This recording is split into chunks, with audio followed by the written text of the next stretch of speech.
Everybody, welcome to our first virtual BourBiz. This event is about our community coming together during this unique time. This event is about veterans, military spouses, caregivers, first responders, and medical personnel coming together to hear positive and inspirational messaging from so many great people with so many different experiences and perspectives. To all those who are serving on the front lines of the pandemic, we thank you. For all those that serve every day at home and overseas, we thank you. And for all those that serve the community through charitable means and selfless service, we thank you. Tonight's format will be a little bit different than our normal BourBiz, of course. Every time a resource comes on the screen, you will get their information as far as contact, social media, etc., that you'll be able to take down right away.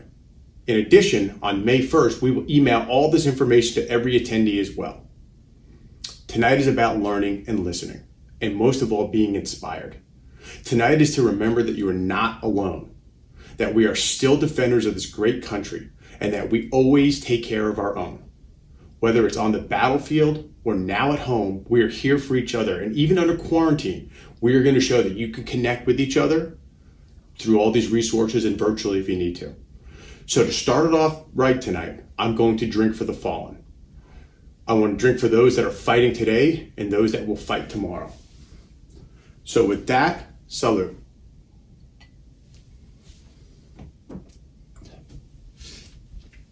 I can't think of a better way to start off this event than by introducing our incredible opening speaker.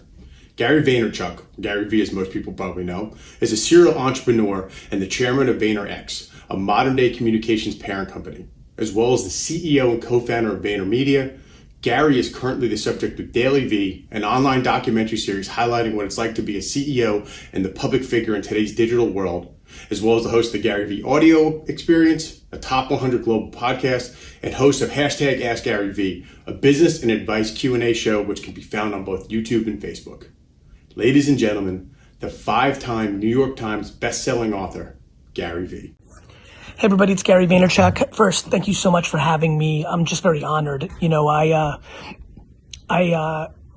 couldn't articulate my admiration, respect, and appreciation more than I'm going to try right now about how much gratitude I have in my body for the incredible work that people's that are watching this, spouses and themselves, dictate and dedicate to this amazing country. And, you know, I was born in the Soviet Union, and there's not a second that I breathe that I am not hyper aware of the incredible sacrifices that wonderful, noble people make every day to protect us from the realities of the world. And I'm just very grateful to be kicking this off, making this video.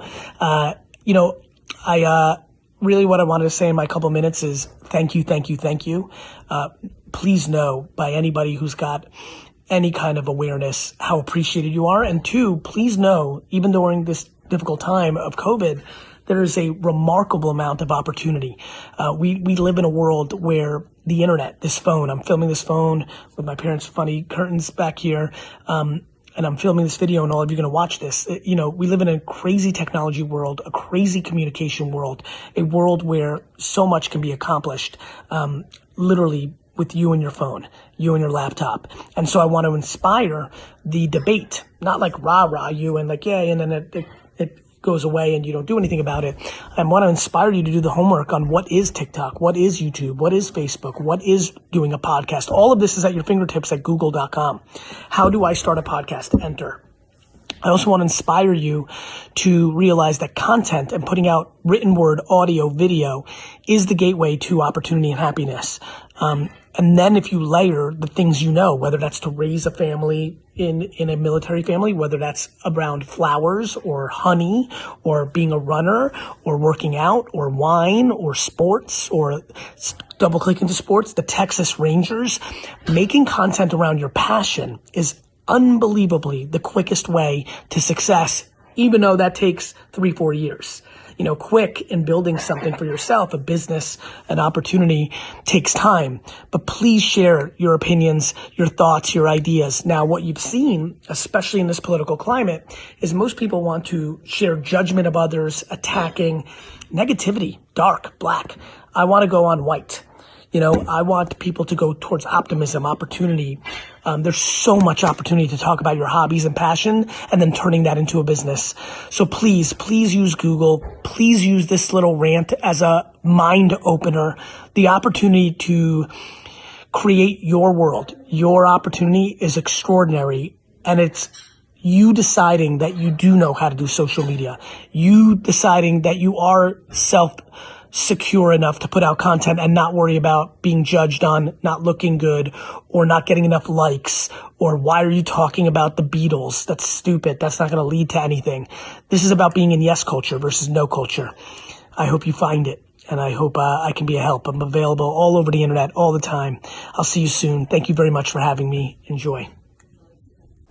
Our next guest is a former Navy SEAL, which, of course, it should be no surprise that he's also a New York Times bestselling author. He's also a Silver Star recipient, and he's the reason why I get up at 4 a.m. quite a bit. Actually, I send him messages all the time letting him know that I'm up at 4 a.m. I'm surprised he hasn't put a restraining order against me yet. Everyone, please welcome Jocko Willink. Hey, how's it going? This is Jocko Willink here, and it's good to be supporting an organization like BourBiz. And thanks to all you veterans out there for your service. I was actually in the military for 20 years myself. I started off as an enlisted guy, eventually moved up through the ranks, became an officer, and actually had the honor of leading troops in combat. And, in the military, I worked with the best guys in the world, doing the best job in the world, with the best mission in the world. And because of that, my whole adult life, I joined right after high school. So my whole adult life was wrapped around me being in the SEAL teams and being with my brothers in arms and trying to be the best teammate that I could be for them. So that's what my adult life was. And then one day, it was over. After 20 years, I retired. I cleaned out my locker at the team area, and I put all my gear in my van, and I drove out the gate. And it was over. And as I was driving home, I realized that actually it wasn't over. It wasn't over at all. I had served my country, but I wasn't done yet. And in fact, I was just getting warmed up. And I started talking to companies about leadership. I started teaching civilian business leaders the combat leadership principles that I had learned on the battlefield. And I want to emphasize this point. The principles that I taught to young SEAL leaders in the SEAL teams are the exact same thing that I taught and that I still teach to leaders at every level in every industry. So if you're a veteran, the things that you learned that made you successful in the military actually apply anywhere. And on top of that, if you're a civilian business leader and you need people for your organization, then you should look to hire veterans. People that these veterans, they might not have the exact technical skill set that you're looking for, but they do have characteristics that are infinitely more valuable. Things like discipline and adaptability and perseverance. And of course, leadership. Because leadership is the most important thing on the battlefield. It is the most important thing in business and is the most important thing in life. And when you break down the important qualities for a leader to possess, the number one quality that a leader needs to possess is humility. So you have to stay humble. When I ran SEAL training, advanced SEAL training for SEAL platoons that were getting ready to deploy to Iraq and Afghanistan, and I had to fire a SEAL leader, I never fired that SEAL leader because he didn't know how to shoot his weapon or he didn't know how to read his map or he didn't know how to operate his radio. I would fire SEAL leaders because they lacked humility. Because if you lack humility, you can't learn. And if you can't learn, you can't improve, you can't get better. And that's a problem. Now, when I started working with companies, with civilian companies, I would go to help them with their leadership problems, but they would end up asking me about problems that were within their business. So they might have been a medical company asking me about FDA approval, or a finance company asking me something about tax law, or a software company asking me about coding and interfaces and design structures. And when companies would ask me those questions, I had a good way of handling it, and it worked very well. What I would do is I would tell them the truth. I would tell them that I don't know much about computers, or I don't know much about the FDA, or I don't know much about tax laws. I would tell them I don't know. But then I would help them apply the leadership principles to those problems in order to get those problems solved. And it would work. And it would work not because I was smart, or not because I was better, or not because I could quickly figure out their industry. It would work because I was humble enough to admit what I didn't understand. It would work because I was humble enough to confess what I didn't know. And once I did that, I could ask questions, and I could learn, and I could begin to understand, and then employ the things I did know and the lessons that I had learned in my life to help them win. And the more I did this, the more that word spread. And the simple task of helping people apply leadership turned into a new mission for me. And that new mission of helping people with leadership spawned into a new business. And that business spawned into new clients, and clients turned into books and podcasts, and then more businesses, and then more books and more podcasts. And it seems at this point to be working out pretty good. But I want you to know, and I never want to forget, that it all started from a place of humility. And I stay in that place. I stay in that place because I'm still learning, and I'm still making mistakes, and we're all going to make mistakes. That will happen. And there's going to be things that you don't know. But if you stay humble and you work hard, you can learn from those mistakes. You can come back stronger, and you can continue on the path that leads you exactly where you want to be. So stay humble. Work hard. Work harder than anyone else by going out there every day and getting after it. Once again, thanks to all you vets for your service. Go out there and get some. That's all I've got for now. This is Jocko. Out. The next two gentlemen I'm about to introduce actually live a few miles away from me. We're not doing this together right now because we're adults and we're practicing safe social distancing because the world's falling apart. Please welcome the CEO and COO of Grunt Style, Dan Ulrich and Tim Jensen. Well, it's been interesting. The one thing I like about working from home is I can do it comfortably. Been working a lot in my underwear. You know what I learned, because we've got two new babies at home? Whiskey does help, all right?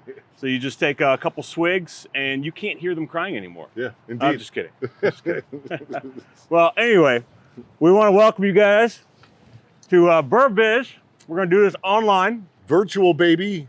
Just like us, except for right now, this is real.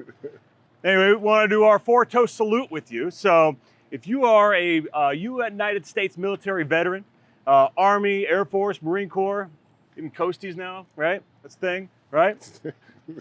Bring your glass out and your drink of choice, and we're gonna do our salute. What you got there? I'm drinking some of the Lone Star. Keep it local. Keep it local. Well, our first toast goes to all of those that have served. Thank you. Thank you. Thank you. Yeah. And our second toast, To those that are still currently serving. thank you. And to those friends and family that supported us while we were in uniform or deployed, thank you. Cheers.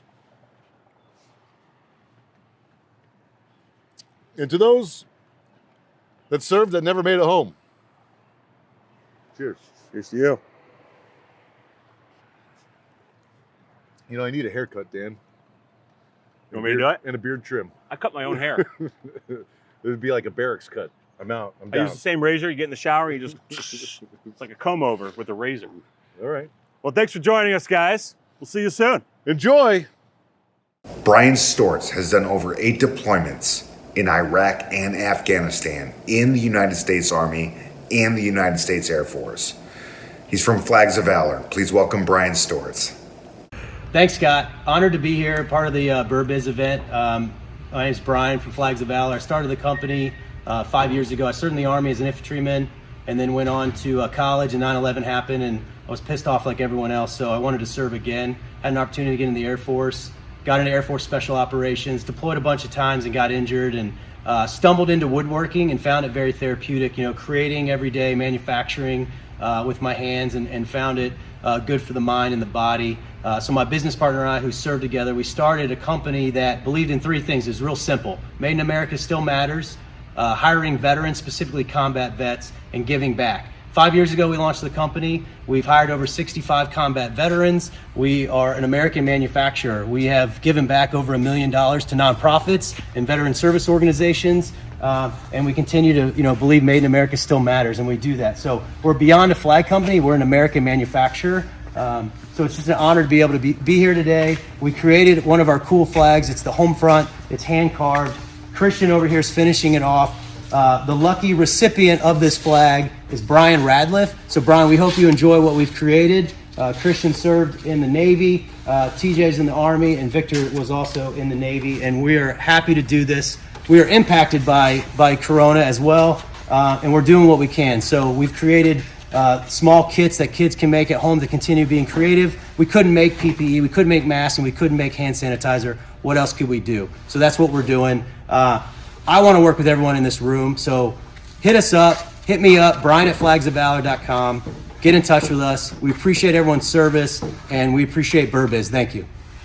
Now we have an Army veteran, a former White House chef, and an inspirational speaker. He's also friends with Arnold Schwarzenegger, which is not a resume thing, it's just really cool. Everyone, Chef Andre Rush. First things first, I want to say hello, good morning, good evening, good night, wherever you are. It is an absolute pleasure to be here once again at BourBiz, amazing platform. Also, thank you guys for your service. Thank BourBiz for putting on this extraordinary event virtually. Of course, social distancing is a thing. I know right now in this situation with COVID, everybody's going crazy. I know you guys are not, because we have each other, which I love to death. And I have to thank BourBiz again, Scott, Justin, for putting on this amazing opportunity. While we're here, you're gonna have some amazing people that's speaking, me being one of them as well. Actually, I'm just one of the guys that's tagging along, but I admire them all, so I'm here for the ride. But one of the things I would like to say is to you guys is social distancing, of course, with this going on, but also the resiliency, not only for you, but for your families, for your friends. I hope it's not getting to you, because you are the best of the best, the strongest of the strongest. The will of the will, oh my God, so many things I can say about you. Speaking of saying about you, I have to stop for a second and say thank you to the spouses. You are my number ones, right? I'm your number one fan. So everything that you do, you are very much appreciated.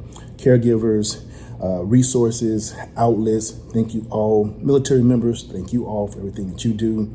You inspire the heck out of me. You motivate me, and you give me the strength and the platform to do the things that I do. You go in front of millions of people, hundreds of people, dozen. I don't care if it's one person. If I do one person that makes a difference, my job is done. So I am eternally grateful for that. All here at BourBiz, I want you to take the time to think about it, because even though it's virtually, it still has a magnitude of resources, connections, and family and friends, people, networking. Please be sure to network.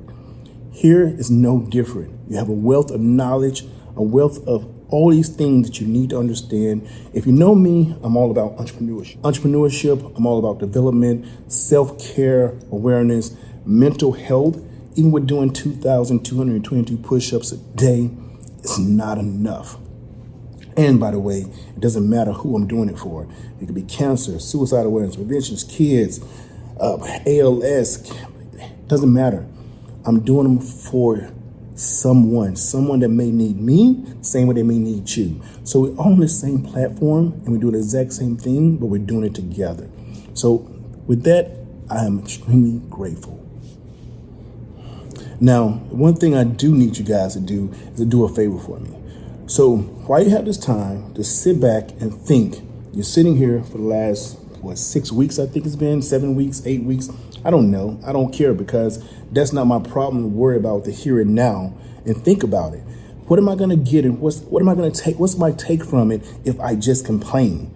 If I complain about, I'm sitting here, I'm bored, I'm tired, take this time and make it an opportunity.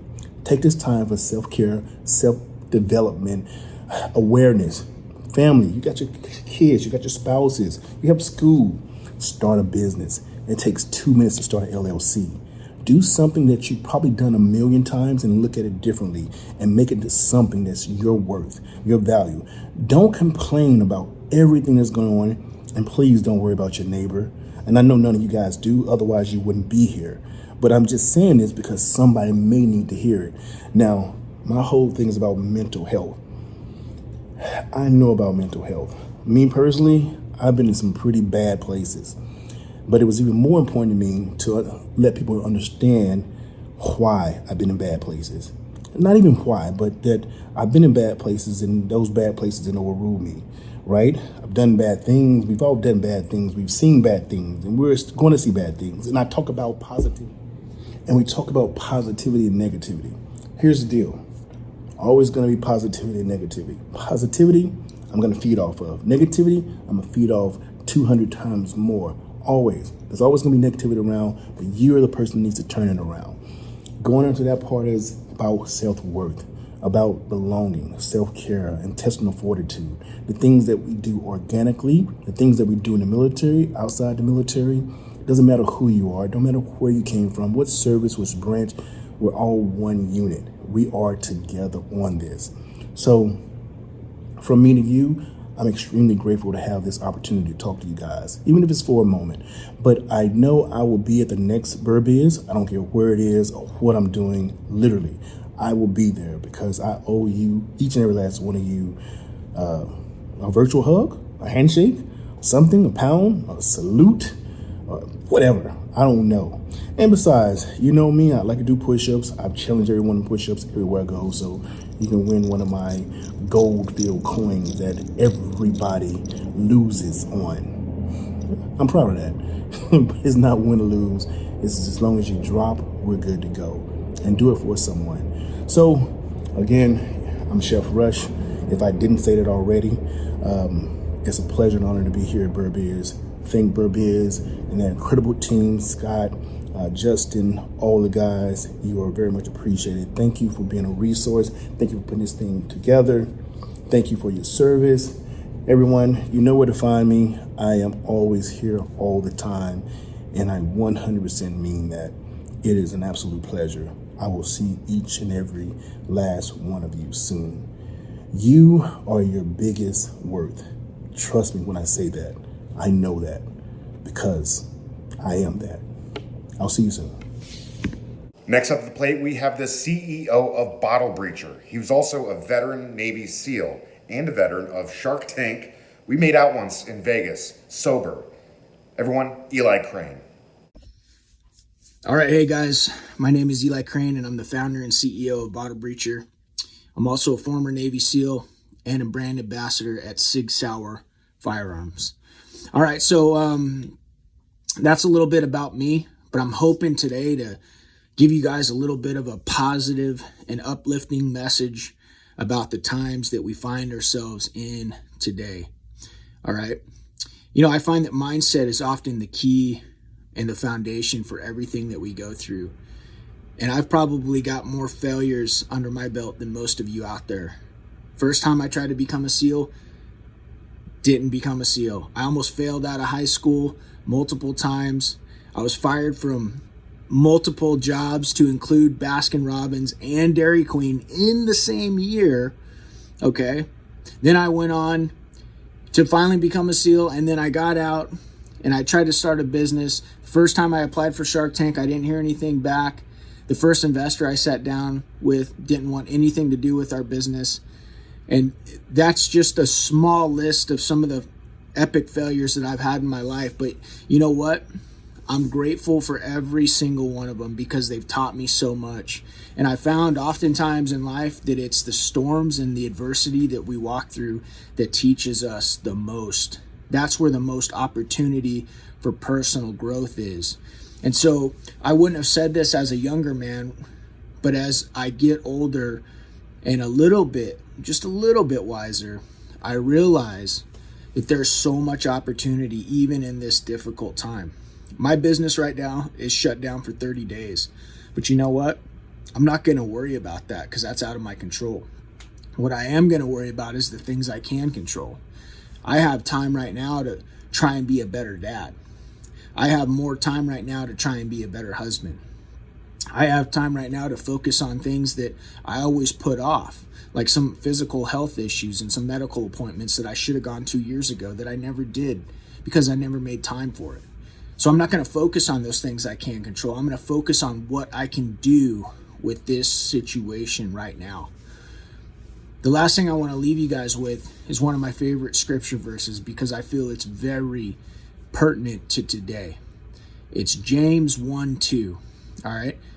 It says this: consider it pure joy when you walk through trials of many kinds, for it's the testing of your faith that breeds perseverance. Let perseverance continue so that you may become mature, complete, and lacking in nothing. Now, here's the thing about that verse. Most of us want to become mature, complete, and lacking in nothing. Most of us want to be that multi-million-dollar entrepreneur. Most of us want to have that successful family. Most of us want to get a Navy SEAL trident pinned on our chest or some other form of success that shows other people that we've got what it takes. The problem is that most of us don't want to walk through the trials of many kinds. Most of us don't want to hold our head high through adverse times and situations. And most of us definitely don't want to consider it joy when we walk through these times of many kinds. And that's the thing as I get older that I'm realizing is that not only are the trials of many kinds necessary, but I'm actually more and more glad and joyful when I get to walk through adverse times because I know I'm being grown. I know I'm being hardened. I know I'm being forged for whatever God has for me next. And I hope that you guys can see opportunity in this difficult time. And I hope you're making the best use of the time that you do have because sooner or later, these bans are going to get lifted and we're going to get back at it. Did you become a better you during this time? Or did you become a fatter, slower, weaker, more scared version of you during this time? Anyway, I hope you guys enjoy the rest of this BourBiz event. God bless you guys, and breach her up. I hope everybody's enjoying themselves so far. Remember, when we put in the chat box their social media links, anybody who's speaking, go ahead, reach out to them, follow them on social media. You have any questions, that's what it's there for. Go to their websites and be able to contact them to take absolutely full, advantage of the resources that are out there. And the messaging is great. Next up, I'm excited to announce, again, one of my favorite programs, and that's because I'm personally a GovCon nerd.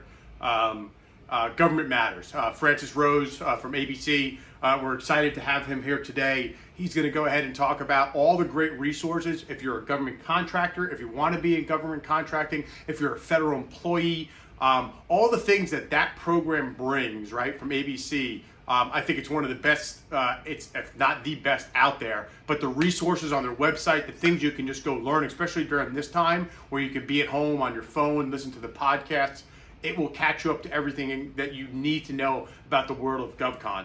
Ladies and gentlemen, Francis Rose and Government Matters. From Washington, D.C. and around the world, this is Government Matters with Francis Rose. Welcome to a BourBiz special edition of Government Matters. If you don't know us, Government Matters is the only TV show that covers the latest news, trends, and topics that matter to the business of government. We're on every weeknight at 8 and 11 on WJLA 24/7 News and every Sunday morning at 10:30 on ABC 7. You get the latest news that you can use whether you're a contractor, a small business owner, or someone hoping to do business with the government. We feature some of the top minds from industry, the Pentagon, and civilian federal agencies. Here's a quick sampling. Sanjay Gupta is Chief Technology Officer at the Small Business Administration. He told me about some of the top priorities for SBA and how his office is working to improve customer experience. We've heard from many of the small business entities and entrepreneurs of how tedious that work is, and so we are working feverishly to help reduce the burden on them by using digital processes to start the business process workflows. Alan Thomas finished his tenure as Commissioner of the Federal Acquisition Service at the General Services Administration recently. He explained how FAST consolidated dozens of award schedules down to one and how that impacts vendors like some of you. We did away with 160 clauses that were either that were duplicative, repetitive, or somewhat out of date. So it's just a lot less for a vendor to manage. Certainly a lot less for a new vendor, and we're always trying to attract new vendors into the space for them to manage. Should be less burdensome. Professional Services Council President David Berteau is a GovMatters regular. Here he offers advice to contractors navigating the coronavirus pandemic. Up to now, the guidance has been inadequate, often non-existent, and inconsistent. And so you have each contractor has to respond to the terms and conditions of their contract. So the issues can range from my contract won't actually let me telework. I have to be in the facility on the equipment, right? I don't even have arrangements for that. To I don't know what your contract will let you do, and I particularly don't know what costs you can get reimbursed for. Finally, Katie Arrington, the Defense Department's Chief Information Security Officer for Acquisition, is responsible for new standards called the Cybersecurity Maturity Model Certification, CMMC. She wants to minimize any negative impact they might have on small businesses.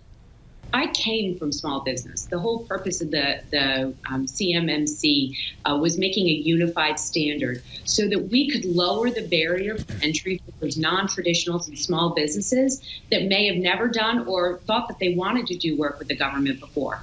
Because we're putting out a clear, concise message, the requirement on CMMC level 1, which we need to level set the industry to understand that's what most contractors will have.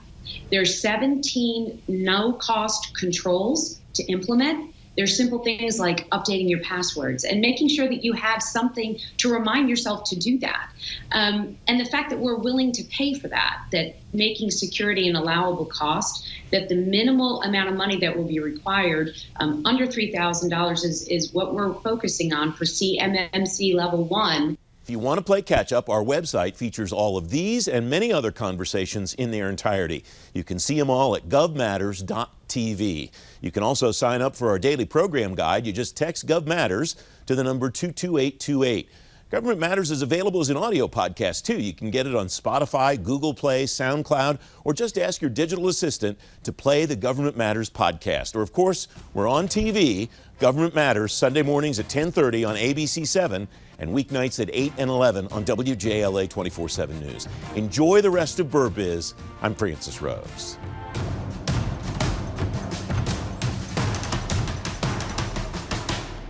For the fourth time in a row, we have an author. He's also another Medal of Honor recipient. I call him the Punisher from Paris. I don't think anybody else calls him that. That's what I call him. Everyone, Florent Flo Groberg. What's going on, BourBiz? Our veterans and our military spouses. Flo Groberg here, United States Army veteran, infantryman, captain, also Medal of Honor recipient. It's definitely an honor and a pleasure to be a part of this event. I wish I could be in person with you, but this is the new reality that we're all facing. If you know anything about me, you know that August 8, 2012 was the toughest day of my life. On that specific day, I lost 4 incredible brothers, Command Sergeant Major Griffin, Major Gray, Major Kennedy, and Reggie Abdel Fattah. But on that day, 4 new families came into my life. And the Griffins, the Grays, the Kennedys, and the Abdel-Fattahs are individuals who every single day, whether or not they communicate with me, or I watch a post, or I just listen to a conversation, or they're just mentioned in a story, or whichever platform, they impact me to drive me to make sure that every day I earn the right to still be on this earth. We are going through some incredibly difficult times. This is something that we've never seen in our lifetime. Shutting down our borders, shutting down our infrastructure, shutting down our industries, transportation industries, manufacturing industries, our schools. This is something that's incredibly difficult, incredibly uncomfortable, and unfortunately, it's creating, chaos in different families. It's taking people's lives. But in everything that I've done in my life, no matter how difficult the situation, and this is definitely something I learned in our military, I trust in my support system. I trust in the people around me, and I trust that together we're going to get through these tough times. I've never been afraid of adversity. But this is different. This is a different type of adversity. We're fighting an enemy that is invisible. But I know that I can rely on my training, and I can rely on my experiences, and I can rely on the people around me, whether it's my family, my teammates, my coworkers, folks that I served with many years ago, to really guide me and help me get through this time. I'm not doing it alone. And if you also know anything about me, there's one thing that got me through August 8, 2012, when I was in a very, very, very, very dark place for months after. It's the idea of finding a positive in a negative situation. I live my life by this phrase. I literally, in every single negative situation, I try to focus on a positive. I find a positive. In this case, this has been an opportunity for me to reconnect with friends that I have not spoken to in years. This has been an opportunity for me to truly reevaluate my priorities in life. Where do I want to be in 5, 10, 15, 20 years? What type of person do I want to be as a husband, as a father, as a son, as a friend, as a community member? What are the important things in my life? I've had time for the first time in years to sit down and truly look at my life and what I am specifically doing every single day to make a difference and make sure that that's the right path for me. I've also had time to spend time with my wife. I know it sounds crazy, but I'm always on the go, always traveling, and she's traveling, she's got a business. And this has been an opportunity over the course over the last 5 weeks for us to hang out, have lunch dates, to, spend some incredible, valuable time together and just almost, validate after 6 years together how important we are to each other, but that she's the best person in the world for me. It's also been an opportunity for me to reconnect with people that I've made a promise to myself years ago to talk to and make sure that, find out how they're doing. But I haven't. Why? Because I was always so busy and I sort of put things to the side. And I always went with the idea of I'll get to it later. No, this is it. This is a positive in this incredibly negative situation that we're facing. But it is through our perseverance. It is by working with each other, believing in each other, never giving up, and fully understand that we're going to get back up from this stronger as a nation and as a world. We're going to make sure that what we learn from this pandemic will definitely play part in preventing the next one, or at least dealing with it in a very different way that it will not impact our lives the way it is impacted our lives today. We have to stay positive. Right now, we're at the bottom of that draw, and the enemy is get the high ground. But let's look into each other's eyes. Let's remember where we come from. Let's believe in each other. Let's trust in each other. And together, we're going to take the high ground back, take over the objective, win the battle, and drive on and learn from this. This is Flo Groberg, your friend, fellow American. God bless you. And I hope I get an opportunity to see you in person real soon. Next up, we have a drill sergeant in the United States Army, a police officer somewhere in the Northeast, and one of the best actors I've ever worked with. I'm no Marlon Brando. I don't know how much that means, but his name's Rich High, aka Angry Cops. Welcome to this virtual BourBiz. My name is Angry Cops.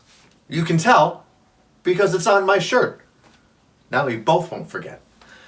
And before I give you a little motivational speech about how to do cool things on the internet, let me break it down for you and explain where I come from. I joined the Army at 17, deployed at 18, came back home and started an English education program so that I could be an English teacher for high schoolers.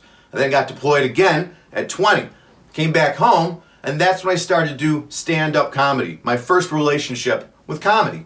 I was always the funny guy in my group of friends and my family and the soldiers that I would deploy with, but it took a little bit of coaxing. Hey, you should be a stand-up comic. Hey, you should tell these stories to other people on stage. And I took that advice and I ran with it. I also started doing improv after my second tour. That really helped me write down my stories, come up with different ideas, be a little bit more in the moment. Unfortunately, I didn't finish my English education degree. I got picked up by my local police department and became a cop. Now, being a police officer and a stand-up comedian are two things you wouldn't really think would go together. And unfortunately, the times didn't really line up. If I was going to go on stage somewhere, I'd have to be at work, and I need a paycheck. I'm not going to do this for free for my entire life. So I weighed the balances, and I was like, being a police officer is what I'm going to do. But social media was a big thing. Vine was around, and I was able to take that stand-up comedy and put it into Vine. Vine slowly went away, so then I moved to Instagram. It was 15 seconds, now it's a minute. And then Facebook, and now YouTube for its basically long-form comedy where you can put 15 hours of the B movie running back to back to back if you want. So that's how I started. And right now, I've got almost 1 million followers, the most being in YouTube where I have almost 550,000. And here I stand before you in a t-shirt with my own name explaining who I am. But let's talk about that. A lot of people don't know how to tell a story, how to get started, what to talk about, where do you begin? And I'm going to give you a couple hints, little pushes in the right direction of how to tell your story. All right? The first thing that I can tell you to do, huge rule of comedy, do what you know. Don't do something you don't know. Do what you know. Now, let me break that down. I'm a police officer. I'm a military guy, specifically the Army. I can poke fun and point out the oddities and the hysterical craziness that goes on in a police department or an Army unit. Because I'm there. I know about it. I've lived it. I've tasted the dirt. I've kicked the rocks. I've worn the backpack. I've chased down the bad guy. So I know what it's like. And whenever I tell a story in that voice, people are going to understand, hey, this guy's telling the truth. People from that walk of life, military or police, are going to say, yeah, he knows what he's talking about. You ever watch a movie? Maybe you're a plumber or a cop or a guy that knows how to shoot, and you see somebody do something in that movie, and you're like, oh, I wouldn't do that. It pulls you out of it. That's what happens in storytelling, improv, comedy. Once you start talking about something you don't know, people who do know whatever that topic you're talking about is are going to catch up and kind of get that you don't know what you're talking about. You're going to lose people that way. So stick with what you know. Stick in your comfort zone. Are you a plumber? Are you an electrician? Are you trying to post stuff on the internet to talk about that? Well, you don't need to be Rodney Dangerfield. Just talk to the camera like it's a person, a friend or family member, and talk about what you know. Now, on the flip side of that, it's okay to do what you don't know. People love watching people learn about something that they don't know. If I didn't know anything about building a car, people love watching content where it's somebody like me who doesn't know anything about building a car trying to build a car. And not just the frustration that goes through it, because that's funny. But the people enjoy, one, educating themselves and growing with somebody else. So I'm taking you on a journey of learning how to fix a car, learning how to do something I don't know how to do that maybe you don't know how to do, and we both learn together. Taking their little hands like a toddler and walking them down the education trail. I guess that's the teacher coming out in me. But that's my spiel. Why don't you guys enjoy the rest of the day? Have a beer. I think I'm going to put on some pants. We're going to break off from the millennials here for a second. We're going to go to a boomer. He's a Silver Star recipient, a POW from Vietnam, and an inspirational speaker. Please, everyone, welcome Ralph Galati. Hi, my name is Ralph Galati. I'm a former Air Force officer, Vietnam veteran, and former Vietnam prisoner of war.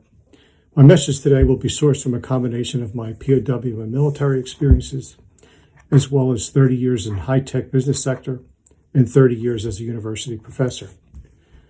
For those of you who've served or are serving, thanks for your service. For your families, thanks for their sacrifice. I've spent the past 10 years in support of veterans, providing small business and entrepreneurship training, developing programs for PTSD and suicide prevention through the J-Dog Foundation, and helping with transition and readjustment programs. I sit on several boards, and I feel we are making a real impact. Today, I want to share my time as a POW, providing some real-life insights from my roles in life as a military officer, businessman, educator, and family man. Like each of you, this period of isolation is really uncomfortable. I've had my own experience with solitary confinement, so I can tell you it's not pleasant. However, it does serve as a time for you to assess yourself, your strengths and your weaknesses, what you're comfortable with, and what frustrates you. For those who served, you will likely remember what it was like after becoming a civilian again. You had to readjust to a new world, as did your spouse and family. If you served in combat, remember when you returned home after a deployment, thinking the world you left behind would be the same world you returned to. Well, in most cases, it was not, neither for you, your spouse, or your family. And of course, spouses and loved ones were left in an equally uncomfortable situation, not knowing how best to handle you. So here we are in a situation that no one could have imagined or certainly not have planned for. It's time to dig deep into that military training and bring to the surface the most important traits and skills you learned to help you become a success, sometimes just to survive. The key to your success is to be ready to act. Use this time wisely to plan and evaluate your potential courses of actions when the crisis passes. Understand all your options. Plan accordingly. One thing is for certain, we have no idea what the world or your marketplace will be like later this year. You better be prepared to act decisively, adapt to the environment that you detect, and do it quickly before your competition does. If you're fortunate enough to have a job, be prepared for changes. There is no signal as to what corporations are likely to do. They may downsize, they could shift to a more virtual work environment, require more travel, consolidate jobs, who knows what. You must be ready for any eventuality. Your resiliency will be tested on many fronts. Whether you're a small business owner, corporate employee, college student, business owner, you must be ready to ensure that you can find your rightful place and ensure your needs are met. You must be prepared to fight for survival for you and your family. Right now, we have all taken a hit, be it financial, emotional, or personal. It's time to recover quickly and move on. Fight the urge to give up or to despair. Fight the guilt. It's a new challenge. Be ready to fight again when the circumstances demand it. You must set the tone. Remember, act versus react. Overall, it's called resiliency. For right now, you can prepare for the changes that are coming. Communicate regularly with colleagues and friends. It's a great source of survival and mental health. If you don't have a mentor or trusted advisor, get one quickly. They will be both a sounding board and a source of insight for you. Re-engineer yourself. Do a major self-assessment. Find your strengths and be prepared to leverage them. Understand your limitations and either avoid them or develop self-improvement tools. This is a great time to do that. Be prepared to take prudent risks. Don't be afraid to fail. Test your limits and then move forward. Overall, be prepared when the pandemic ends. The world and the marketplaces will not be the same. Ramp up to reality can be quick or can be delayed. Use your time now to strategize on all your options. Perhaps find a way to reshape your market, not wait for it to change. Act versus react. Build your plan, test it with a mentor, have options, exercise discipline, be prepared to execute quickly. If I could help in any way, you can contact me directly anytime. My website is ralphgalati.com. It has all my contact information, including email and phone number. Good luck to each of you. Next up, we have another Navy SEAL. Gosh darn, another Navy SEAL. They sell. Anyways, he's the CEO of Mattbach and one of the co-founders of Strikeforce Energy, I actually love this guy a lot. He gave me one of my first jobs when I went into business on my own. His name is Sean Matson. Hey, what's going on, everybody? My name is Sean Matson. I graduated from Virginia Military Institute in 2005. Went directly into the Navy for 13 years as a SEAL officer. I did 10 years active and then another 3 years in the reserves.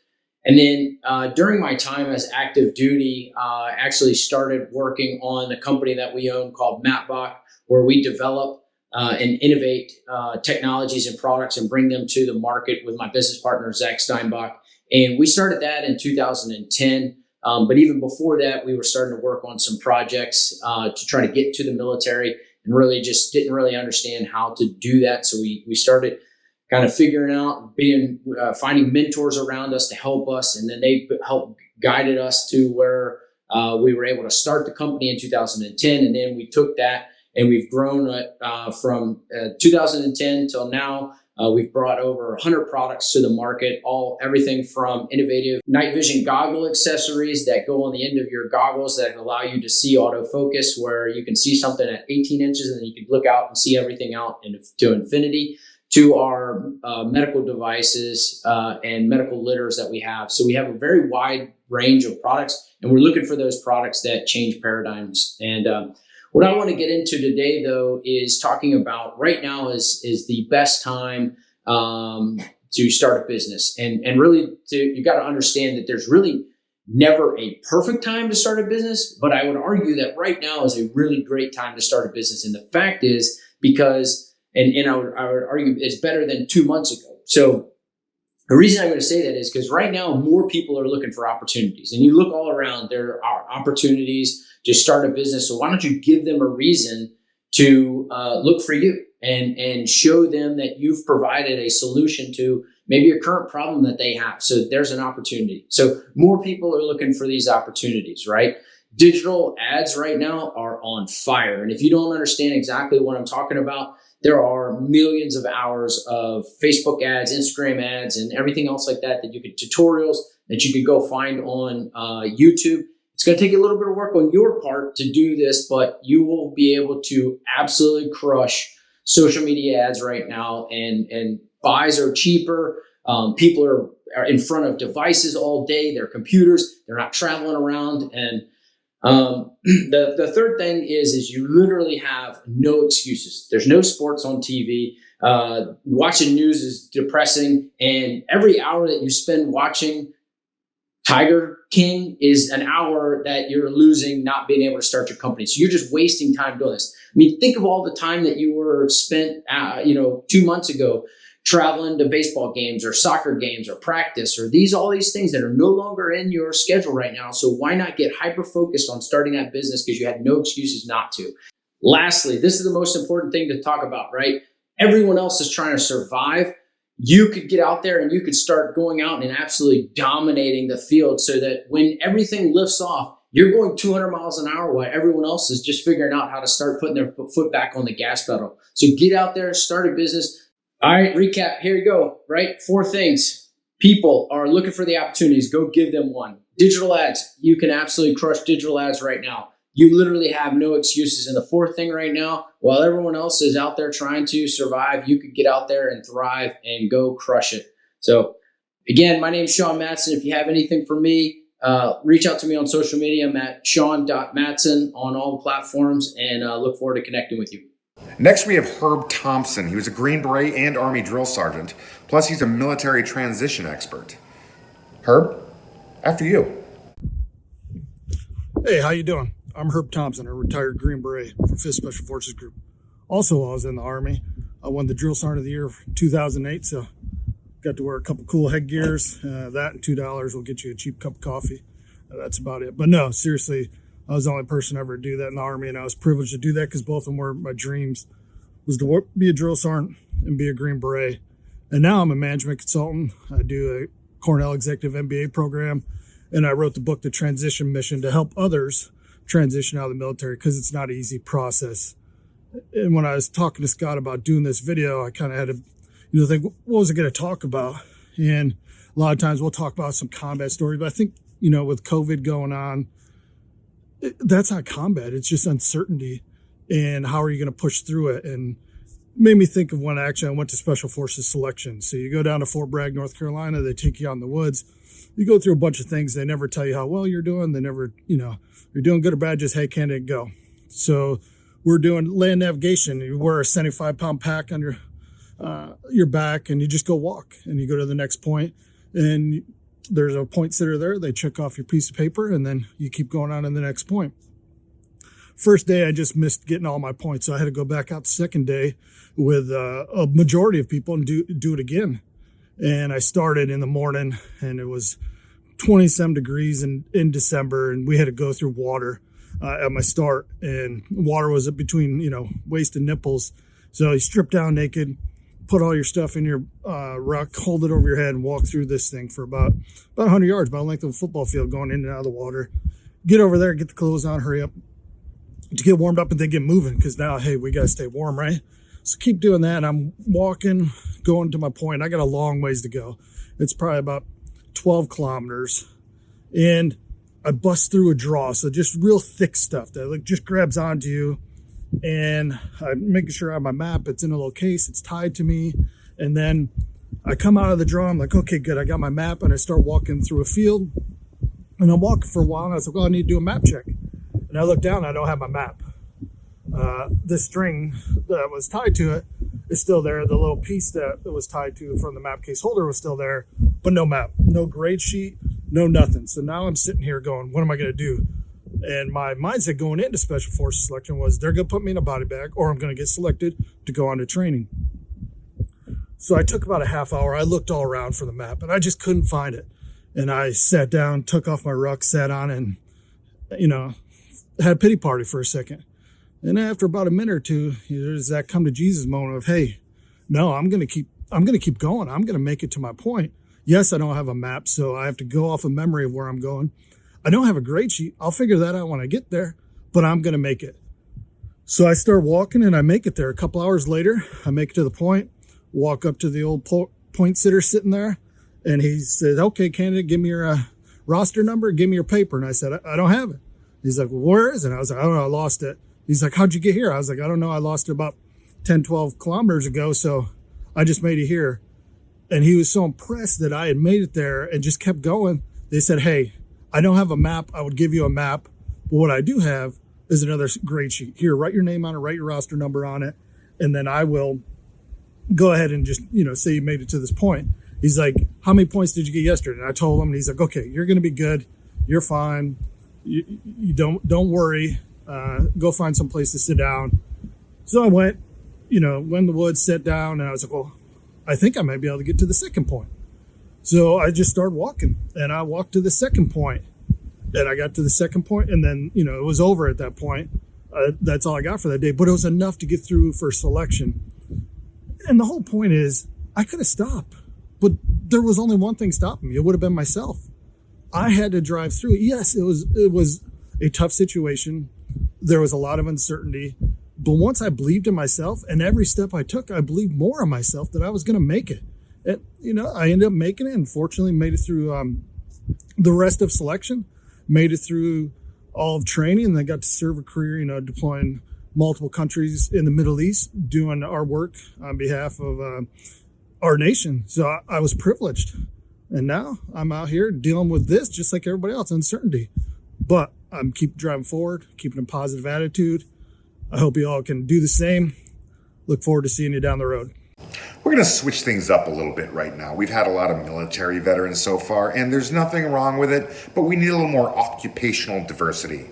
This next individual is a Super Bowl champion with the New England Patriots. Can you guess who? Probably not. There's been a lot of individuals that have played for the Patriots they've won a lot of Super Bowls. This is former cornerback Kyle Arrington. Hello, BourBiz, military veterans, and spouses. My name is Kyle Arrington, and first, I just want to say thank you for all that you have done, all that you continue to do for this great country. Secondly, thank you for allowing me to share a few moments with you today. So I come from a sports background, and obviously the majority of the audience demographic today, military background. And obviously there's no comparison to the two, because what you guys do, day in, day out, put it all on the line. Like I said, there can never be a comparison, it's life or death. But that being said, I think there are a few parallels, few being, teamwork, fighting for a common goal, and going through battles, whether it be personal or collectively.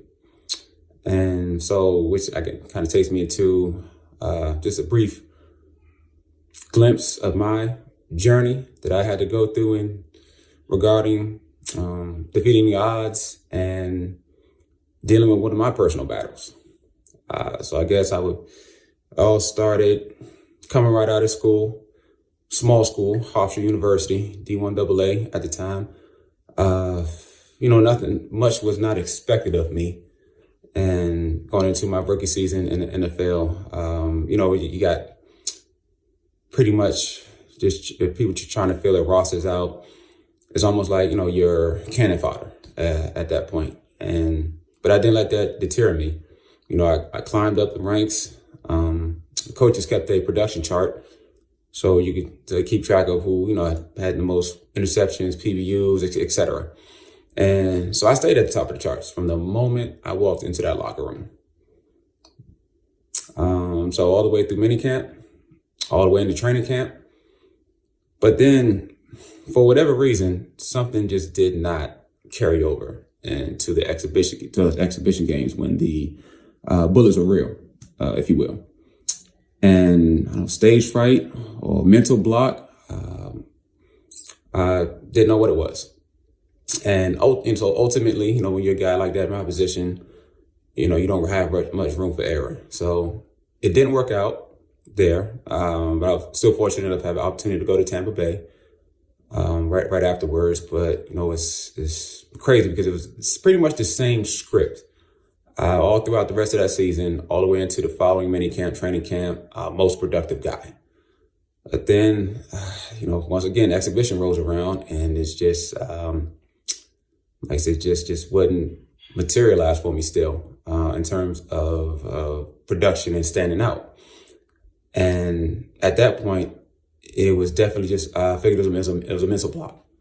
This was for the first time in my life, training, running harder, running faster, doing more, miles or bench presses or whatever. Like this, it was the first time a physical hurdle.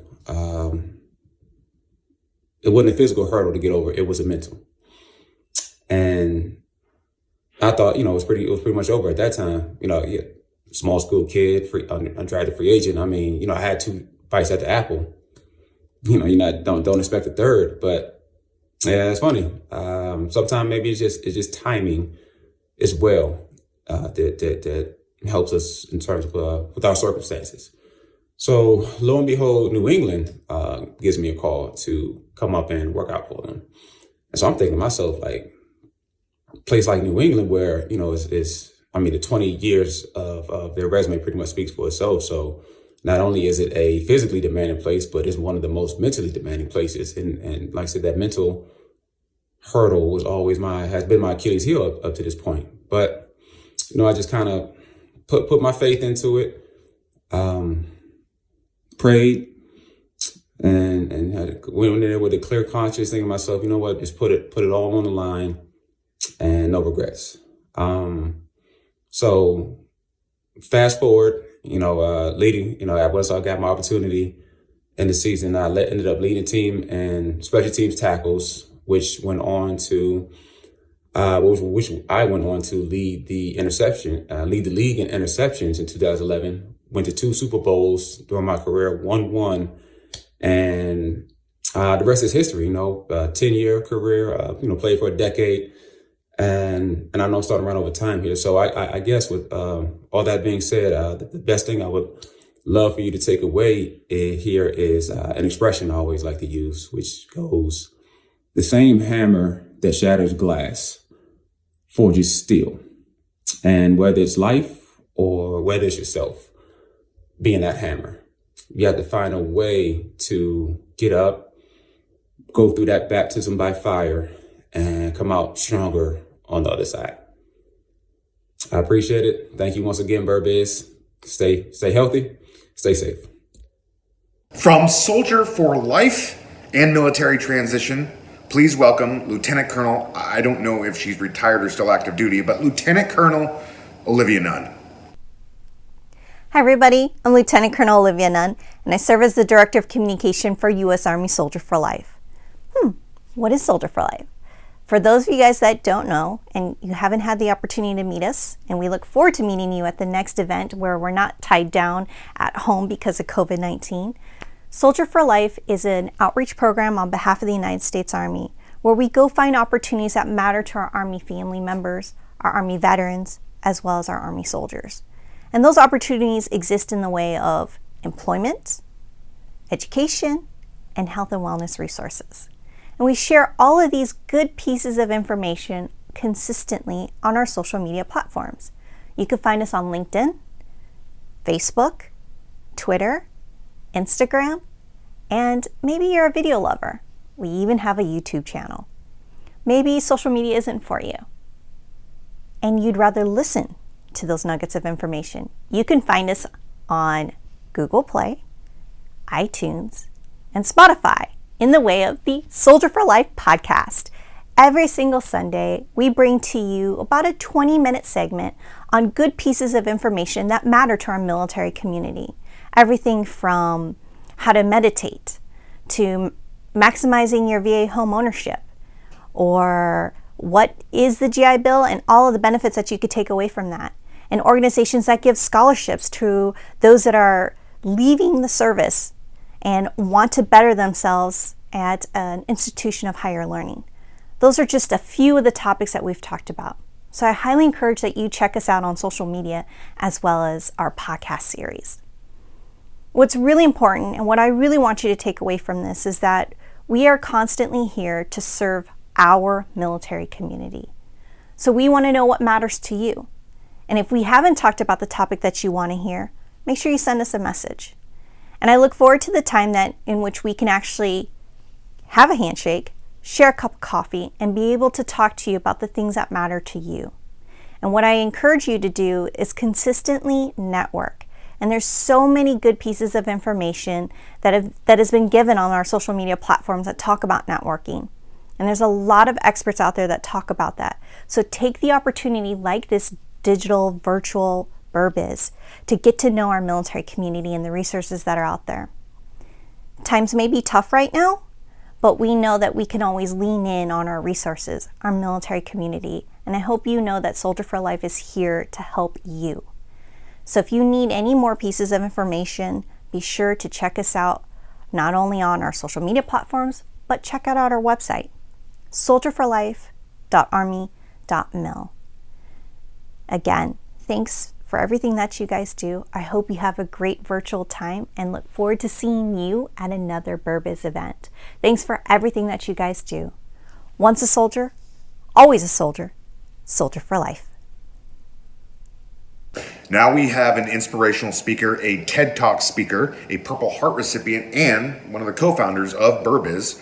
Please everyone welcome Lieutenant Colonel retired Justin Constantine. Hi there, I'm Justin Constantine, and Scott and I co-founded BourBiz about 5 years ago, so I'm really excited about this event and pleased to be one of the speakers with you today. So I'm going to jump right into it, and I'll just start with a snapshot of my military history. I served as a lawyer on active duty in the Marine Corps, left active duty after 6 years in 2004. I joined the reserves the next year, and then in 2006 I volunteered as a civil affairs team leader to deploy to Iraq. So I led a small team of Marines and one Navy corpsman. We were attached to 3-2 in Habaniya, in between Iraq and Ramadi, or in between Fallujah and Ramadi. This is the fall of 2006, right before the surge of 07. I know a lot of you were there around the same time. So you know how kinetic it was, a lot of troops in combat every day, IEDs every day, and we inflicted a lot of damage on the enemy as well. On October 18, 2006, we were in an area where we knew an enemy sniper was operating because he had killed a few of our Marines there in the past couple of weeks. And I was shot in the head by that sniper. Thanks to Corpsman Doc Grant, who's incredibly brave, and our battalion commander, Colonel DeGrosse, who was with us, and Corporal Bueller and a bunch of other Marines. And then the doctors who operated on me 30 minutes later. I survived. I had a very fortunate recovery thanks to hundreds of other people along the way, in particular my wife, Dahlia.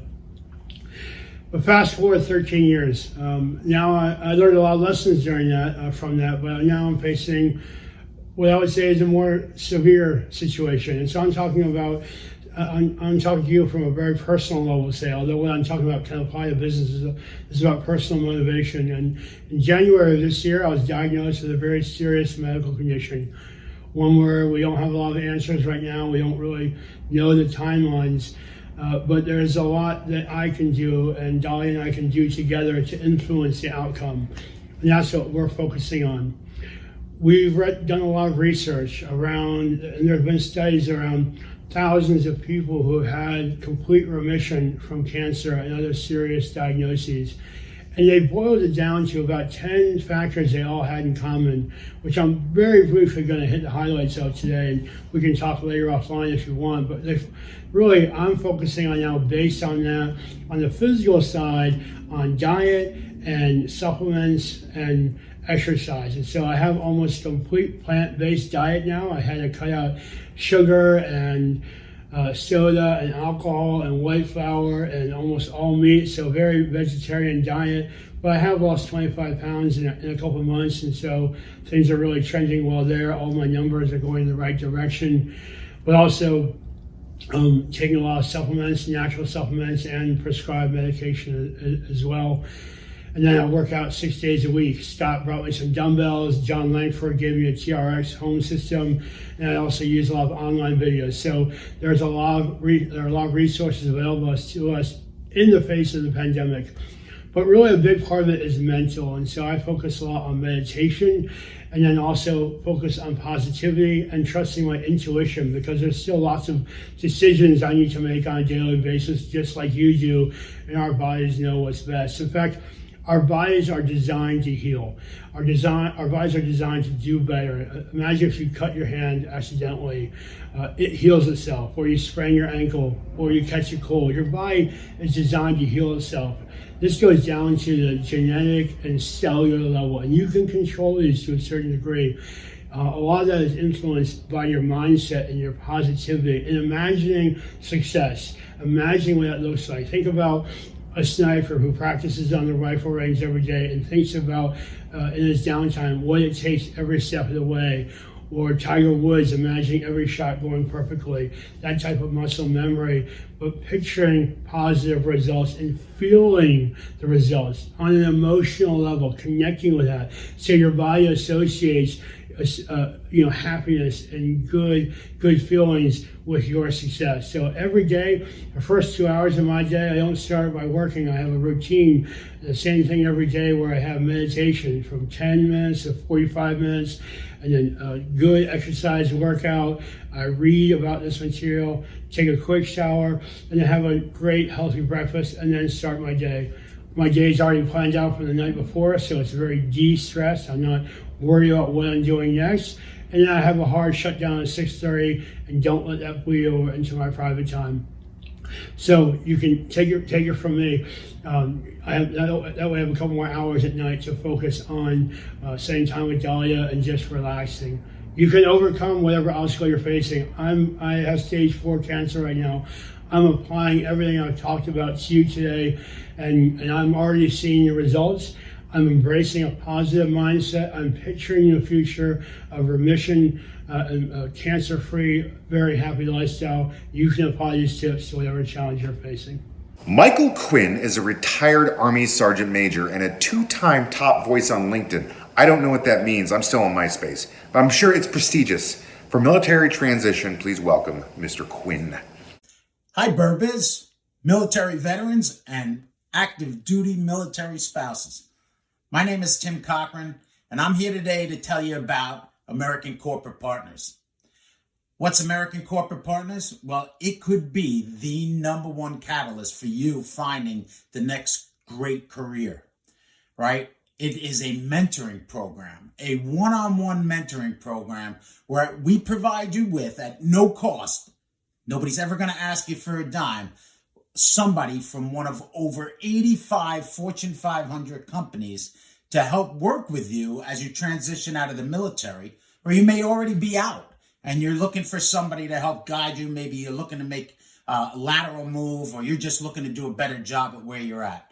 And we're going to provide you with somebody for an hour a month, 12 significant conversations over the course of a year to work with everything from your resume skills to your interview skills to what certifications you may need for that next career, to open your network, right? Somebody with 8, 10, 12 years experience in corporate America in the career path that you're looking for. You know, you take my own experience, right? I spent over 30 years at the New York Stock Exchange. Prior to that, I was a United States Marine. And my job was, I was the mine detector repairman in Guantanamo Bay. Trust me, nobody was looking for a mine detector repairman in Lower Manhattan. And so to have had a mentor, somebody who could help me translate my skills and find that next career would have been such an easy time for me.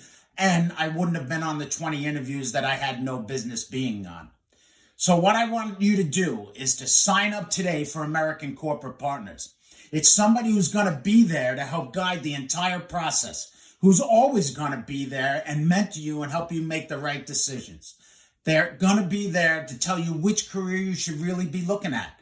And not to mention, it's one thing to get the interview, but it's also another thing to ace it and get the job. And that's where your mentor is going to step in. They're going to help you develop the skills to get through that process. And then once you get the job, they're with you at month 7 and 8 and 9 so that you have somebody with you to bounce ideas off of when all of a sudden, instead of working for that old first sergeant, you're now working for a supervisor who speaks a different language than we talk about in the military. So I want you to sign up today to get a mentor from ACP. It will be the most invaluable thing and best gift you give yourself as you transition out of the military. Like I said, our program is open to active duty military spouses and also to post 9/11 veterans. So sign up today, get a mentor, and open those doors to the next best job that will be a meaningful career for you. And you'll have an experience where you can take care of yourself. Our average salary last year was $82,000. So if you want somebody who's going to help you achieve that in your first job out of the military, come to ACP. We'll provide you with a mentor who's going to help you in that journey as you come out of the military. God bless. Thank you for your service. And I look forward to speaking to you again soon and seeing your name in our database as getting a mentor from American Corporate Partners. Have a great night, guys. Pasha Palanker is a 2-time Purple Heart recipient and a 2-time suicide bomber survivor. I've seen the pictures. This was no light peppering, folks. Last time I saw him was in Vegas. He dropped about $20 on a slot called Kitty Glitter. So Pasha also plays Kitty Glitter. Hello, BourBiz veterans and military spouses. I'm struggling. These words are so simple, yet they're so difficult to say. I'm Pasha Palanker, and I'm about to be medically retired after 17 years of service in the Army. And even though I've been wounded twice physically and got hurt pretty badly once during training, I'm getting medically retired short of 20 years because of my invisible wounds, because of my mental health. I made 2 crucial mistakes while struggling with post-traumatic stress, and I want to share them with you today in hopes of keeping you from making the same mistakes that I did, or maybe you can share this message with somebody else who's struggling. So number 1, I greatly underestimated PTSD for what it is. At first, I just didn't know what PTSD was, so I didn't think I had it. My concept of PTSD was from what I've seen in Vietnam era movies, where a guy wakes up in the middle of the night sweating, and that was never me. So because I didn't know what it was, I didn't think I had a problem, so I didn't do anything about it. And then about 4 to 5 years into it, when things started to get pretty bad, I realized that something was there, but that's when I made my second mistake. I greatly underestimated PTSD and what it could do to me in my life. And that kind of thinking was similar to like me having a flesh wound, throwing a dressing on it, taking some pain medication. Things look good on the surface. I don't feel any pain. it means I'm fine. While underneath that dressing, things are getting infected, that infection will soon start to spread through the rest of my body, and things will get worse. Well, that's exactly what happened with my post-traumatic stress. Things continue to get worse, then they started to infect people around me, and of course it's people close to me that got the brunt of it. I would keep things together at work, while at home I would come and everything would just pour out, and it would affected my marriage. Eventually it affected my performance at work. But the worst thing of all was when I noticed that I started to pass down my symptoms of PTSD to my kids, or my kids were struggling with anger, when my kids were dealing with anxiety, and it was all my fault. So eventually I hit the rock bottom. It took me 10 years from my first deployment until I found myself sitting there alone, feeling a lot of pain, a lot of pressure to be the person that I used to be, but I couldn't be anymore. Things were not going well at work. My marriage was on the brink. My kids were suffering. And then my mind kind of started to go numb to everything around me. And that was a very dangerous situation, because I did not care about the consequences, about what would happen if I made that decision. But what I told myself is that option of suicide is always there, and it's on the table, and I can always do it tomorrow. Meanwhile, I decided to take the only other option there is, and to look for a way out, to start crawling my way out of the hole. And that started by me walking down to my med clinic and saying those 3 simple words: I'm struggling. That was my turnaround. After that, I started to see a therapist.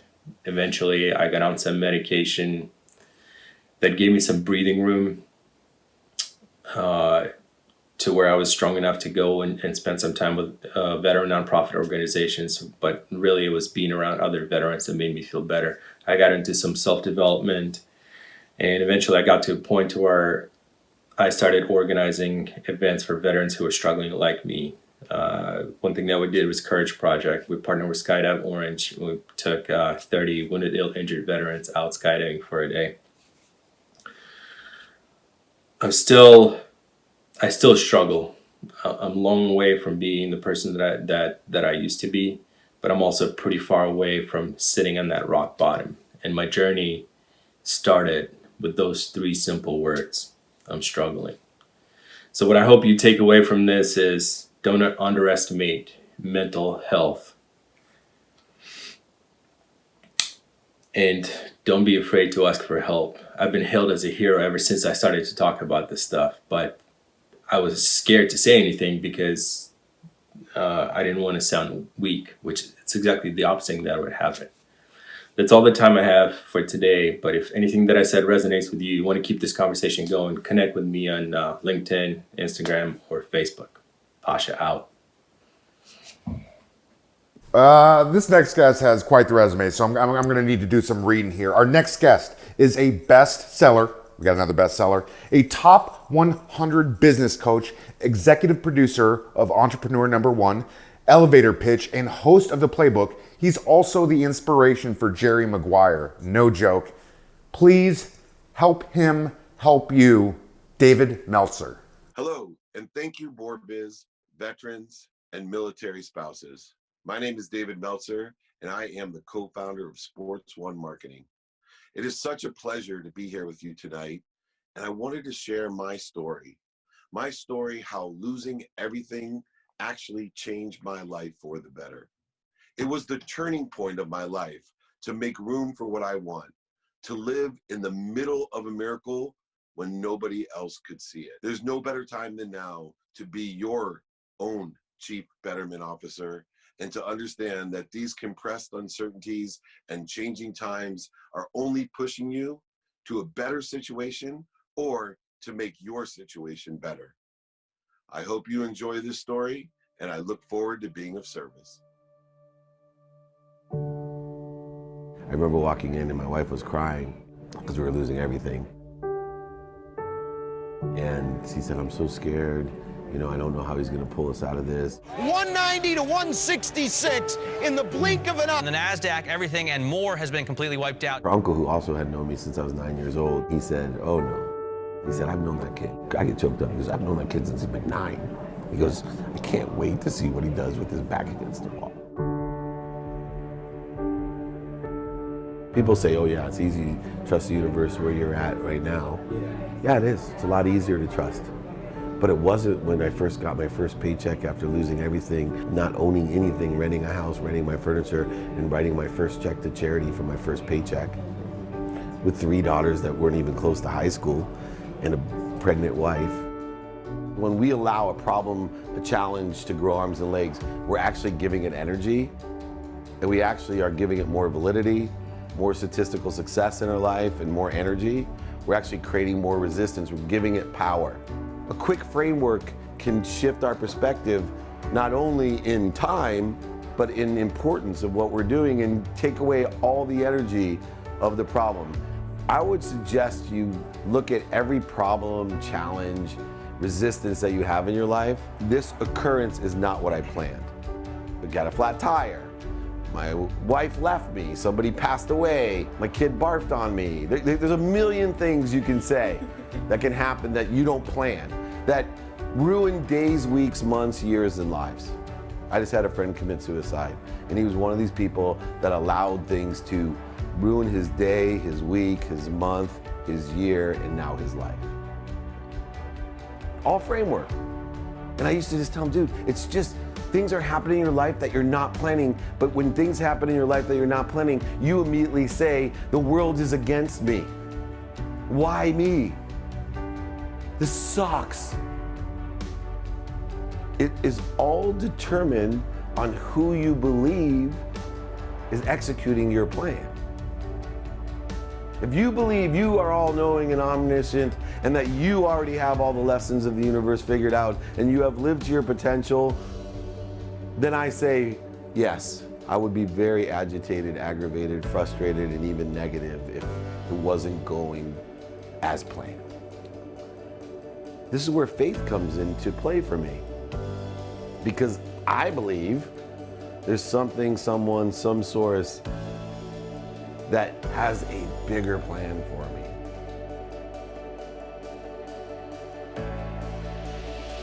So when I make a plan to try to get to my potential and it doesn't work out the way that I planned, I'm grateful. Because I remind myself, oh yeah, somebody else has a bigger plan for me, a better way to get there, and create less resistance. I allow it to happen. I can look and say, oh, this relationship didn't work out because there's some better relationship coming. This wasn't good for me. This was holding me back. This was whatever it was. Oh, this job let me go. Oh, thank goodness, because there's something that is better for me. I'm going to grow and accelerate. Not my plan.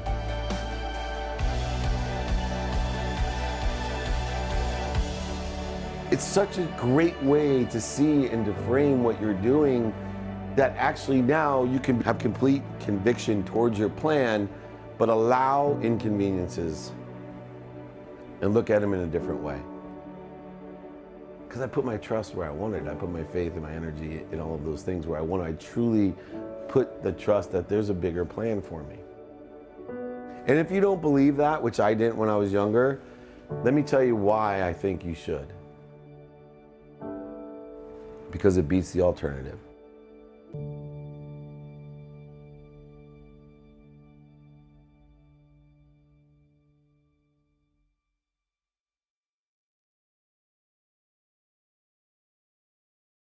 Next up, we have a Navy veteran from Military Transition Assistance. Please welcome Natalie Olivero. Hey, BourBiz crowd. I'm so glad you could make it. I'm Natalie Oliverio, and I'm the founder of Military Talent Partners, a Navy veteran myself on a mission to help every service member, veteran, and military spouse transition into a meaningful career. We work with companies all across the country to help them hire amazing veterans and spouses into their next mission. We have a free mentorship platform. We believe that mentorship is the foundation of everything. I think the best advice I could ever give any one of you would be to get a mentor as soon as possible. As early on in your military career, or if you're post-military already, there's no better time than right now to get a mentor. And you can get amazing access to professional mentors, industry professionals alike for free. It's literally a no-lose situation. Our company is built on the foundation of free mentorship for all. We cultivate the talent through mentorship and then connect that talent to opportunity at a massive scale for employers all across the country who are military focused, military minded, and want to diversify and grow with military talent. I want to talk to you today about military transition. We have an online curriculum, the first of its kind, that will help anyone transition from career A to career B.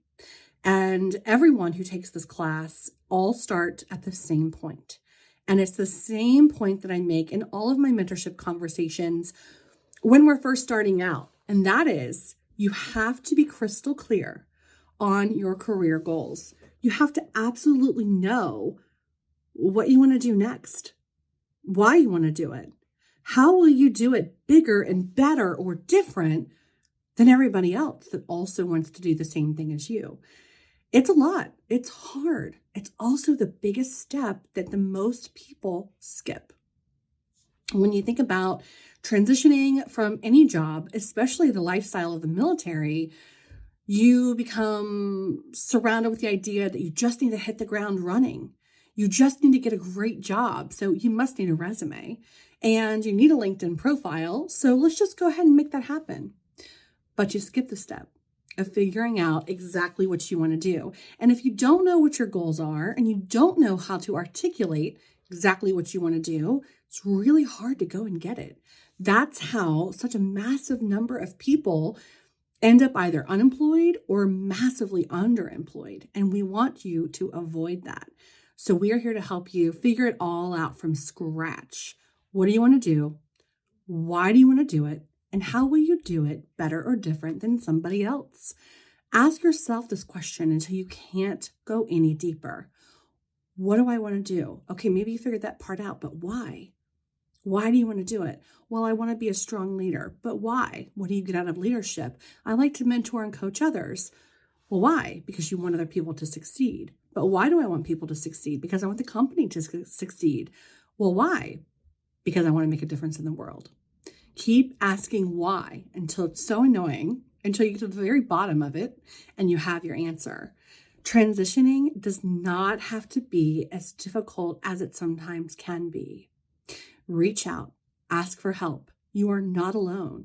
With mentors on your side, you can silence all the noise in a sea of advice and figure out what's meant for you. No matter what, you should always follow your gut. You know what advice would really fit you and your career goals in your future over other advice that maybe just isn't the right fit. But mentors can definitely make it so much easier. And again, they're at your fingertips for free. We recommend coming in at the ground level. We'll pair you up with someone through Veterati, through American Corporate Partners, through Elite Meet, or the Travis Manion Foundation. Depending on your mentorship goals and what you're looking for and where you're at, Military Talent Partners believes in meeting you where you are. Wherever that is, we're walking right beside you. It doesn't matter if you don't have a resume, if you haven't spent 2 minutes thinking about what's next. It doesn't matter where you are. We're going to meet you there side by side. We are a for-profit, for-a-purpose company, and our purpose is to see you succeed. Reach out to us today at militarytalentpartners.com. You can follow us on social media. Reach out to me personally on LinkedIn. I'm Natalie Oliverio, wishing you all the best, and I'm here to help. So reach out and, hey, cheers to you. Do you like complete confidentiality? Are you into like a no stigma experience? Are you into an organization that's dedicated to helping veterans and their mental health? Well, I present to you the Headstrong Project. I think like most Americans, I feel a debt of gratitude to our veterans. I'm a big supporter of Headstrong because I feel like overall our own mental health is the most important thing. I've always felt very strongly that people who serve our country aren't taken care of once they come home, and that's always bothered me. Unlike wounds that everyone can see with their eyes. It's internalized by our veterans. They, unfortunately, are really good in internalizing things. If you are not in the military, you don't understand what we actually go through on an everyday basis. Everybody is like-minded, like-hearted, and everyone is 100% attentive to all the details all the way across the board. What this organization does is tries very hard to make sure that we all know and they all know that it's an injury the same as any other, and there's no shame in treating it the way you would treat any other injury. Together, We can make trauma just a memory. He is the author of Struggle Well and the founder of the Boulder Crest Retreat, the EOD Warrior Foundation, and Hill Vets. Please welcome Ken Falk. Hey, BourBiz people, it's Ken Falk from Boulder Crest Retreat. Let me give you a little background on me for those of you that don't know me. I spent 21 years in the Navy. I was a bomb disposal guy, EOD, and retired as a Master Chief Petty Officer way back in 2002. I started a small business that ended up doing very well and was able to sell that business and leave it in 2010. Since then, I've been really focused on the philanthropic work I did, although I did take a short break and went to college for a year at Georgetown to do a master's degree. But most of my work today is based around the philanthropic efforts that I oversee. Today, I oversee two nonprofits, one called the EOD Warrior Foundation, which my wife and I started way back in 2004, and Boulder Crest Retreat Foundation, which is an organization headquartered here in Bluemont, Virginia, where I'm at today, that owns two beautiful retreat centers, one here in Bluemont and one in Sonoyta, Arizona, in southern Arizona. And we also own something called the Boulder Crest Institute for Post-Traumatic Growth. I got into this work primarily because I was really sick of the way the mental health community was treating veterans in the aftermath of war, and I wanted to find some way better to do that. And I think we've done that. Our flagship program at Boulder Crest Retreats called Warrior Path, and the results we're seeing at Warrior Path are second to none in the nation from what I've seen in other programs. What I will tell you is Scott Davidson today asked me to do a motivational or an inspirational talk. I guess it's up to you either to be motivated or inspired, but I'm not a big fan of motivational speakers for a couple reasons. One is I think most of them are full of shit. You find these guys talking about things that they've never actually done themselves, which I always find a little bit frustrating, kind of the academic model. The second reason is that the truth about motivation is it's got to come from within. Even if I motivate you today, my talk will only stick with you maybe for 24 or 48 hours.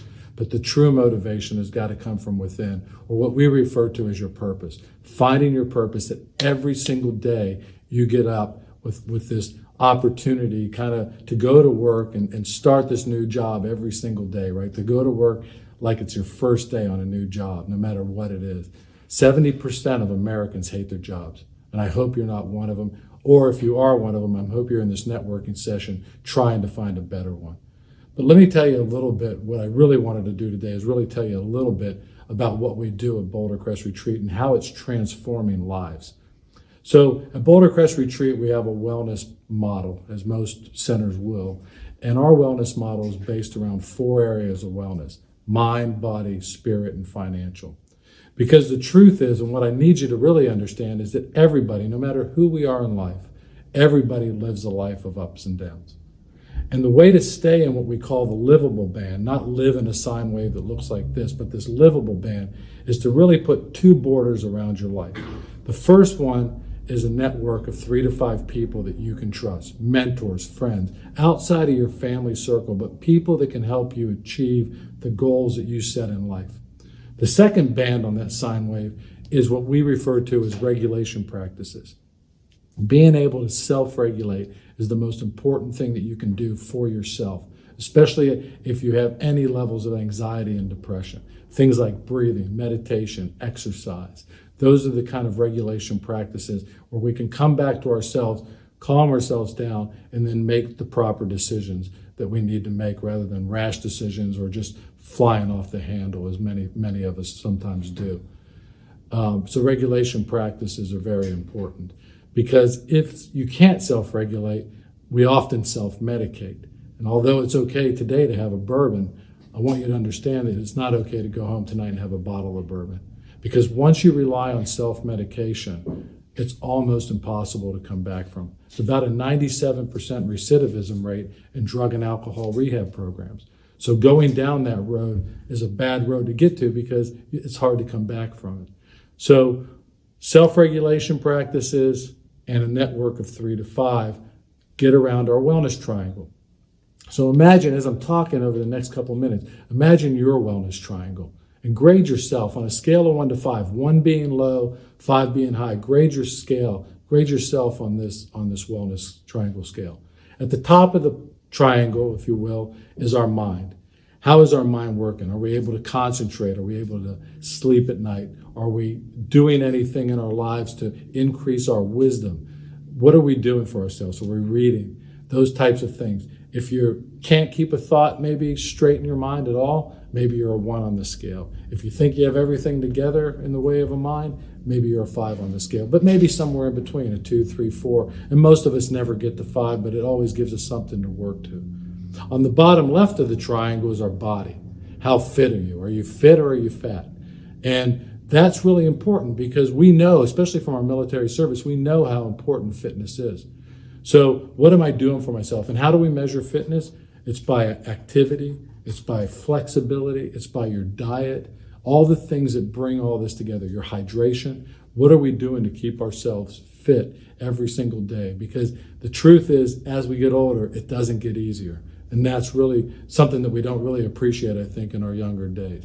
On a scale of 1 to 5, you can't walk up the stairs without getting out of breath, or maybe you're a 5 because you're involved with Team Red, White, and Blue and all these other organizations that do fitness, and you're working out 5 or 6 days every week. On the other side of the triangle on the bottom is our financial wellness. A lot of organizations that do wellness models don't talk about finances, but I think as an American, and as an American looking for a job, we understand that you can't live well without finances. On a scale of 1 to 5, maybe a 1 is you're homeless, you have no job, you have no income. On a 5, maybe I've planned for my retirement, I have plenty of money saved away. If my air conditioner went out on my house today, I'd be able to replace it without taking out a second mortgage. But financial wellness is very important. And I'll share a little secret my dad shared with me. Don't spend more than you make. And that's a problem that a lot of Americans get into, is that we just have so much debt that we can't overcome that debt. So be very careful in our financial wellness. Now, as all of you know, a triangle is geometrically the strongest shape we know. But the truth is, if you think of the outside of that triangle, it's really our ego. How smart are we? How fit are we? How much money do we have? And even the biggest egos will collapse if nothing's inside of them. So inside of our triangle is what we call our spirituality ball, what fills us inside. And that ball should touch all 3 sides of that triangle. That's what a healthy spirit looks like. Now, we're not a religious organization, so we measure spirituality in a different way. The first way is character. Are you the man or the woman that you really say you are? Are you living what I would refer to as a congruent life? Are your thoughts, feelings, and your actions aligned? Are they the same? Or are you saying things and doing things? And we all had leaders, even in the military, who were, do as I say, not as I do. And nobody wants to be that way. And I think it's really important to build a strong character in our lives. The second way that we measure spirituality is our relationships with our family, our relationships with that 3 to 5 I talked about earlier. And then the third way we measure spirituality is our service to others. What are we doing for somebody other than ourselves? And that's really important. And these don't have to be big things. You don't have to go start a nonprofit. You can go to the soup kitchen on Sundays, go down and feed some homeless people. There's a lot of small tasks in your community that you can do that don't require starting a nonprofit. And I know a lot of people do want to start them. I talk to a lot of people all the time, and I just don't think that that's the right thing to do, especially today. In the veteran community, we have 45 or 46,000 nonprofits. We don't need another one. We need more collaboration, and we need more people to help their communities. Because the true warrior way is to come home from war and be the productive member of society here that you were on the battlefield. That's the warrior way, and that's what we preach here at Boulder Crest Retreat. That's spirituality. So on a scale of 1 to 5, I'm not doing anything for anybody else. I have no relationships. Maybe you're a 1. And on the way of a 5, you filled that ball. So remember, sine wave, regulation practices, get your 3 to 5, and work every day to go from a 1 to a 5 on your wellness triangle. The sharper we can keep the points of that triangle and the fuller we can keep that ball, the healthier we'll be and the more productive we'll be to serve others, which is really what life's all about. Let me end with a really quick, maybe a joke. Scott Davidson and I went up to upstate New York a couple years ago to go deer hunting. And I don't know if you remember this trip or not, Scott, but we got up there and the only way we could warm this cabin was with firewood. So we went outside before we ever did anything, went hunting and went and started cutting this firewood. And I kept looking over at Scott, and as the firewood cutting was occurring, his pile seemed to be getting bigger than mine, and mine was much smaller. And this pile kept getting, and every time I looked around and turned around, Scott was sitting down, and I was over there, finally, even in 30-degree weather, with my shirt off, sweating and having a hard time cutting this firewood. And that night, Scott and I grabbed our bourbon and we went and sat by the fire. And I said to Scott, Scott, that was a great day today, but there's just something I don't get. And he said, well, what was it, Ken? And I said, well, your firewood pile was 3 times the size of mine. But every time I turned around and looked at you, you were sitting on your ass. I said, how do you account for that? And he said, well, Ken, when I was sitting on my ass, I was sharpening my axe. So listen, sharpen your axe, sharpen your wellness triangle. Thank you all for being here today and watching this video. And Scott, thanks for your leadership on BourBiz. Before we get into our last guest, I just want to thank everyone for joining us today. This is, I think, like the 10th BourBiz that I've emceed, and it's an absolute pleasure on my end. And keeping in the spirit of BourBiz, hope you all have a good one.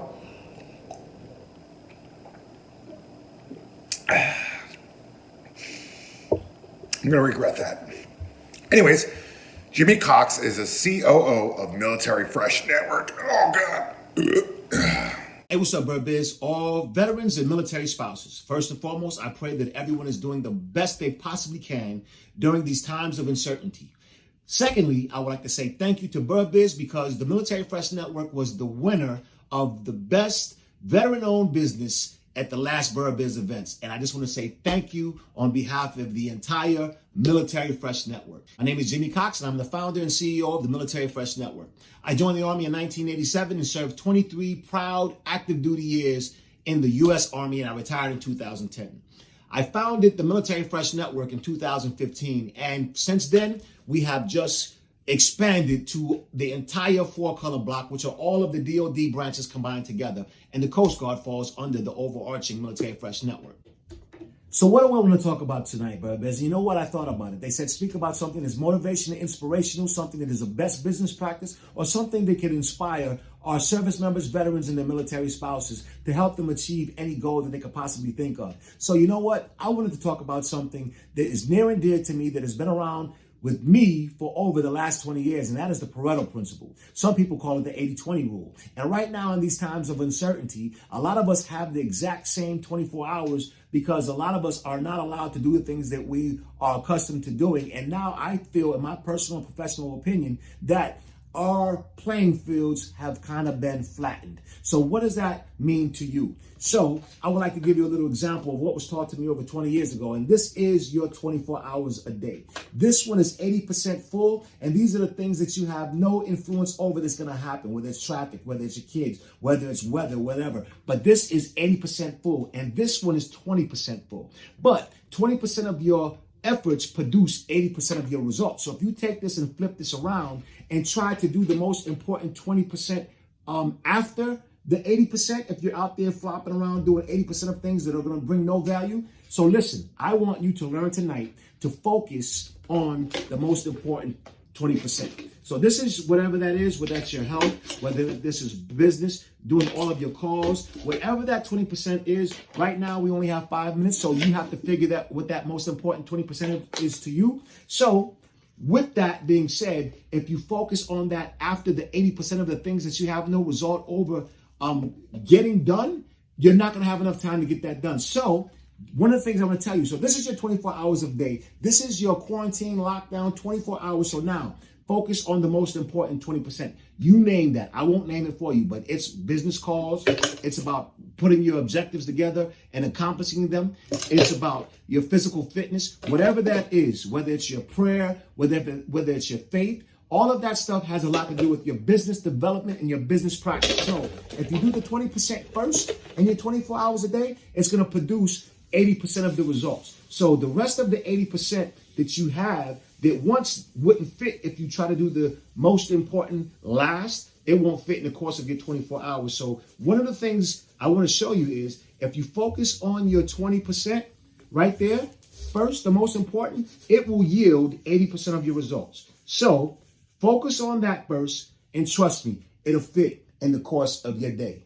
Stay fresh, stay blessed. Let's go. Thanks for having me, BourBiz. There's a lot more to come. Go to www.militaryfreshnetwork.com to learn more. Stay fresh, stay blessed. Thank you all, and have a good night.